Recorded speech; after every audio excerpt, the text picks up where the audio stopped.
भारत और चीन के रिश्तों में एक बार फिर सबसे संवेदनशील मुद्दे पर सीधी बातचीत हुई है। एक तरफ भारत के राष्ट्रीय सुरक्षा सलाहकार अजीत डोभाल और दूसरी तरफ चीन के विदेश मंत्री वांग यी। दोनों आमने सामने बैठे और बातचीत का सबसे बड़ा मुद्दा रहा भारत चीन सीमा विवाद। बीजिंग में हुई इस अहम बैठक में एलएसी यानी वास्तविक नियंत्रण रेखा से जुड़े मामलों के साथ साथ सीमा पर शांति और स्थिरता बनाए रखने पर भी चर्चा हुई। खास बात यह है कि ये दोनों देशों के स्पेशल रिप्रेजेंटेटिव्स के बीच 25वें दौर की बातचीत थी। अब सवाल है कि आखिर इस बैठक की जरूरत क्यों पड़ी। दरअसल भारत और चीन के रिश्तों में सीमा विवाद सबसे बड़ा अड़ंगा रहा है। पूर्वी लद्दाख में 2020 के तनाव के बाद दोनों देशों के बीच कई दौर की सैन्य और कूटनीतिक बातचीत हुई।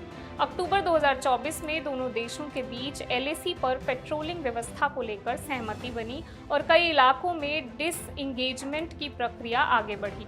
इसके बाद रिश्तों को धीरे धीरे सामान्य करने की कोशिशें तेज हुई। इसी सिलसिले को आगे बढ़ाते हुए अब डोभाल और वांग यी की मुलाकात हुई है। बैठक में सिर्फ एलएसी की स्थिति पर ही बात नहीं हुई, बल्कि सीमा विवाद के व्यापक समाधान की दिशा में भी चर्चा हुई। भारत और चीन ने सीमा पर शांति और स्थिरता बनाए रखने, तनाव को रोकने और सीमा के सवाल पर आगे बातचीत जारी रखने पर जोर दिया। रिपोर्ट के मुताबिक दोनों पक्षों ने बाउंड्री डेलिमिटेशन यानी सीमा के निर्धारण से जुड़े काम को आगे बढ़ाने की बात भी की। यानी संदेश साफ है, सीमा पर तनाव नहीं, बातचीत के जरिए समाधान की कोशिश। लेकिन यहाँ एक बात समझना जरूरी है, इस बैठक के बाद अभी ऐसा कोई ऐलान नहीं हुआ है कि भारत और चीन के बीच सीमा विवाद खत्म हो गया है। न ही पूरी सीमा का कोई अंतिम समझौता हुआ है। ये बातचीत उस लंबे और जटिल विवाद के समाधान की प्रक्रिया का एक और चरण है। और इस बैठक का एक और बड़ा पहलू है भारत चीन के पूरे रिश्ते। दोनों देशों के बीच कारोबार, कूटनीति और दूसरे क्षेत्रों में रिश्तों को आगे बढ़ाने की कोशिश तभी ज़्यादा मजबूत हो सकती है जब सीमा पर शांति बनी रहे।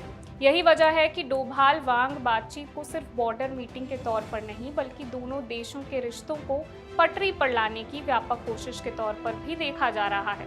तो कुल मिलाकर डोभाल और वांग यी की बैठक से कोई रातों रात सीमा विवाद खत्म नहीं हुआ है, लेकिन बातचीत का दरवाजा खुला है और दोनों देश सीमा पर शांति बनाए रखते हुए आगे बढ़ने की कोशिश कर रहे हैं।